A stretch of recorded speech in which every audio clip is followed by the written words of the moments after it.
Hi friends, భారతదేశంలోనే కాదు ప్రపంచవ్యాప్తంగా సర్పాలకు సంబంధించిన అనేక ఆసక్తికరమైన సాంప్రదాయాలు ఉన్నాయని మీకు తెలుసా? నేటి వీడియోలో ఇలాంటి ప్రత్యేకమైన సర్ప దేవాలయాల గురించి తెలుసుకుందాం. అందులో ముందుగా Penang snake temple, Malaysia. Penang snake టెంపుల్ను స్థానిక భాషలో తెరావత్ టెంపుల్ లేదా అజో క్లౌడ్స్ టెంపుల్ అని కూడా పిలుస్తారు. ఇది మలేషియాలోని పెనాంగ్ ద్వీపంలోని బయాన్ లెబ్స్ ప్రాంతంలో ఉన్న ఒక అద్భుతమైన ప్రదేశం. ఈ ఆలయం దాని ప్రత్యేక ఆధ్యాత్మిక ప్రాముఖ్యత వలన ప్రపంచవ్యాప్తంగా ప్రసిద్ధి చెందింది.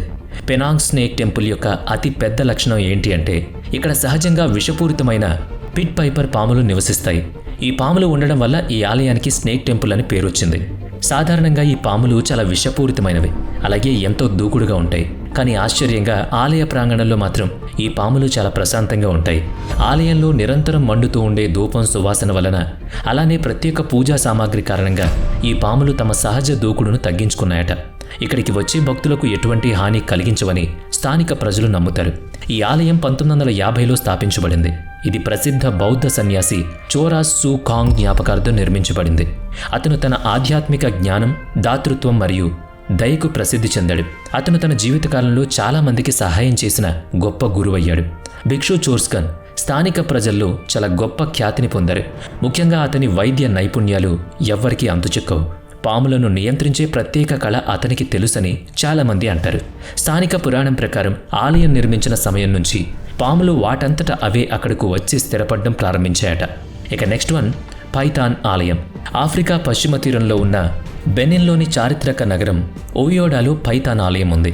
ఈ ఆలయం అద్భుతమైన మత సాంప్రదాయాలు, సాంస్కృతిక ఆకర్షణలకు ప్రపంచవ్యాప్తంగా ప్రసిద్ధి చెందింది. ఓవియోడా నగరం బెనిన్లోని ప్రధాన సాంస్కృతిక మరియు ఆధ్యాత్మిక కేంద్రాల్లో ఒకటిగా పరిగణించబడుతుంది. ఇక్కడ పైథాన్ ఆలయం యొక్క మతపరమైన వారసత్వం ప్రత్యేక ప్రాముఖ్యతను కలిగి ఉంది. ఈ ఆలయం వుడు ఆధ్యాత్మిక సాంప్రదాయంలో ఒక ముఖ్యమైన ప్రదేశం. వుడు అనేది ప్రకృతి ఆత్మలు మరియు పూర్వీకులను పూజించే పురాతన ఆఫ్రికన్ మత సాంప్రదాయం. ఈ ఆలయ స్థాపన చరిత్ర వందల సంవత్సరాల నాటిది. ఇక్కడ పైథాన్ పాములను పవిత్రంగా మరియు గౌరవంగా భావిస్తారు. గుడు సంస్కృతిలో పైథాన్ పాములు సంతానోత్పత్తి, అదృష్టం మరియు ఆధ్యాత్మిక శక్తికి చిహ్నాలు. డజన్ల కొద్దీ పైథాన్ పాములు ఈ పైథాన్ ఆలయంలో నివసిస్తాయి. వీటిని స్థానిక మత గురువులు క్రమం తప్పకుండా పూజిస్తారు. ఈ పాములు ఆలయ ప్రాంగణంలో స్వేచ్ఛగా జీవిస్తాయి. అవి ఆలయ ప్రాంగణంలో స్వేచ్ఛగా తిరుగుతుండడం చూసి ఎవ్వరూ భయపడరు. ఎందుకంటే సాంప్రదాయ ఆఫ్రికన్ కళ మరియు సాంస్కృతిక చిహ్నాలు ఆలయ ప్రవేశ ద్వారం వద్ద తయారు చేయబడతాయి. వుడు సంస్కృతికి సంబంధించిన అనేక చిహ్నాలు కూడా మనం ఈ గుళ్ళో చూడొచ్చు. ఇవి ఈ ప్రదేశం యొక్క ఆధ్యాత్మిక వారసత్వాన్ని ప్రతిబింబిస్తూ ఉంటాయి. ఇక్కడ కుడ్య చిత్రాలు మరియు అలంకరణలు వుడు సాంప్రదాయం యొక్క కథలను కూడా తెలియజేస్తాయి. ఇక నెక్స్ట్ వన్, పేతర్ సర్పెంట్ దేవాలయం. పేతర్ సర్పెంట్ దేవాలయం మెక్సికోలోని ప్రసిద్ధ పురావస్తు ప్రదేశమైన టియోటియాకాన్లో ఉన్న ఒక పురాతన స్మారక చిహ్నం. టియోటియాకాన్ మెక్సికో నగరంలో ఈశాన్యం వైపున 40 కిలోమీటర్ల దూరంలో ఉంది. ఈ ప్రదేశం చారిత్రక, పురావస్తు మరియు సాంస్కృతిక వారసత్వానికి ప్రపంచ ప్రసిద్ధి చెందింది. పేతర్ సర్పెంట్ దేవాలయం ఈ భారీ పురావస్తు నగరం మధ్యలో ఉంది. ఇది నిర్మాణ నైపుణ్యం మరియు మతపరమైన ప్రాముఖ్యతకు ప్రసిద్ధి. టియోటియాకాన్ నగర స్థాపన చరిత్ర క్రీస్తు పూర్వం 100 సంవత్సరాల నుంచి క్రీస్తు శకం 500 వరకు ఉంటుందని నమ్ముతారు. దాని శిఖరాగ్రంలో ఇది మీసో అమెరికాలో అతిపెద్ద నగరంగా పరిగణించబడుతుంది. ఈ నగరం అనేక పిరమిడ్ లాంటి నిర్మాణాలకు, దేవాలయాలకు మరియు మతపరమైన ప్రదేశాలకు ప్రసిద్ధి. వాటిలో అత్యంత ప్రత్యేకమైంది మరియు ముఖ్యమైనది ఈ పేతర్ సర్పెంట్ దేవాలయం. క్యాట్స్ లక్వటల్ ఆలయం అని కూడా పిలువబడే ఈ ఆలయం దాని ప్రత్యేకమైన నిర్మాణం మరియు అద్భుతమైన శిల్పాలకు ప్రసిద్ధి చెందింది. క్యాట్స్ లక్వటల్ పేరు నహువాట్ భాష నుంచి ఉద్భవించింది, అంటే ఈకలు గల పాము అని అర్థం. పురాతన మానవులకు వ్యవసాయం, రచన మరియు నాగరికత గురించి జ్ఞానాన్ని అందించింది ఇదే. ఈ ఆలయం 3వ శతాబ్దంలో టయోటియాహుకు నాగరికత యొక్క శిఖరాగ్ర కాలంలో నిర్మించబడింది. ఇక తర్వాత పురాతనహలట్. పురాతనహలట్ అనేది ఇండోనేషియాలోని బాలి ద్వీపం యొక్క నైరుతి తీరంలో తబ్రాన్ ప్రాంతంలో ఉన్న ఒక ప్రసిద్ధ హిందూ దేవాలయం. ఈ ఆలయం సముద్రం మధ్యలో ఉన్న ఒక పెద్ద రాతిపై నిర్మించబడింది. దాని భౌగోళిక స్థానం, మతపరమైన ప్రాముఖ్యత, సహజ సౌందర్యం మరియు మర్మమైన కథలకు ప్రపంచవ్యాప్తంగా ప్రసిద్ధి. తన్హలాట్ యొక్క సాహిత్యపరమైన అర్థం సముద్రం లేదా ద్వీపంపై నిర్మించబడిన భూమి అని.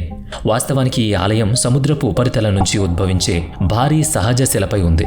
ఇది సముద్రపు శక్తివంతమైన అలలలో చుట్టుముట్టబడి ఉంటుంది. అధిక ఆటుపోట్ల సమయంలో ఈ శిల పూర్తిగా నీటిలో చుట్టుముట్టబడి ఉంటుంది. దీనివలన ఆలయానికి చేరుకోవడం దాదాపుగా అసాధ్యం. తానా లాట్ ఆలయం 16వ శతాబ్దంలో ప్రసిద్ధ హిందూ మత గురువు డాంగ్ హయాంగ్ నిరర్ద మార్గదర్శకత్వంలో నిర్మించబడింది. స్థానిక కథల ప్రకారం డాంగ్ హయాంగ్ నిరర్ద 16వ శతాబ్దంలో జావా నుంచి బాలి చేరుకున్నాడు. మతం మరియు ఆధ్యాత్మికతను ప్రోత్సహించే లక్ష్యంతో ఆయన బాలిలో అనేక దేవాలయాలను నిర్మించాడు. వాటిలో తానాలాట్ కూడా ఒకటి. ఇక నెక్స్ట్ వన్ అంగోర్ వాట్ ఆలయం. అంగోర్ వాట్ ఆలయం కంబోడియాలోని ఓ చారిత్రాత్మక నగరం. సిమ్ రీప్లో ఉన్న ప్రపంచ ప్రఖ్యాత పురావస్తు ప్రదేశం. ఇది ప్రధానంగా విష్ణువుకు అంకితం చేయబడిన హిందూ దేవాలయం. తరువాత బౌద్ధ దేవాలయంగా మారింది. ఈ సముదాయంలో పాటు బొమ్మలు ఉండడం చాలా ప్రత్యేకమైన విషయం. ఈ ప్రదేశం యొక్క నిర్మాణ మరియు సాంస్కృతిక ప్రకృతి దృశ్యంలో పాము బొమ్మలు ఒక ముఖ్యమైన భాగం. అంకోర్ వాట్ నిర్మాణంలో పాములు చాలా ముఖ్యమైన స్థానాన్ని కలిగి ఉన్నాయి. ఆలయ సముదాయం యొక్క ప్రవేశ ద్వారాలు, కారిడార్లు, గోడలు, స్తంభాలు మరియు మెట్లపై పెద్ద సంఖ్యలో పాముల విగ్రహాలు తయారు చేయబడ్డాయి. ఈ పాముల బొమ్మలు ఎక్కువగా 5 లేదా 7 ముఖాలను కలిగి ఉంటాయి. అవి ఆకర్షణకు కేంద్రంగా ఉంటాయి. ఈ పాముల హుండ్స్ తరచుగా ఆలయ మెట్లు మరియు ప్రవేశ ద్వారాలను అలంకరిస్తాయి. అంగోర్ వాట్ కాంప్లెక్స్ ప్రవేశ ద్వారం యొక్క 2 వైపులా భారీ పాము విగ్రహాలున్నాయి. అవి ఆలయాన్ని రక్షించడానికి శతాబ్దాలుగా అప్రమత్తంగా నిలబడి ఉన్నట్లుగా మనకు కనిపిస్తూ ఉంటుంది. చూశారు కదా, ఇవి ఈరోజు విశేషమైన సర్పజాతికి చెందిన ఆలయాలు. మరి మీ దగ్గరలో ఏవైనా నాగరాజుకు సంబంధించిన గుళ్ళుంటే తప్పకుండా కామెంట్ చేయండి. వీడియో నచ్చితే లైక్ చేయండి, షేర్ చేయండి. ఇప్పటి వరకు మన ఛానల్ని సబ్స్క్రైబ్ చేయనట్లయితే ఇప్పుడే సబ్స్క్రైబ్ చేసుకుని పక్కనే ఉన్న బెల్ ఐకాన్పై క్లిక్ చేయండి. నెక్స్ట్ వీడియోలో మళ్ళీ కలుద్దాం. Thanks for watching.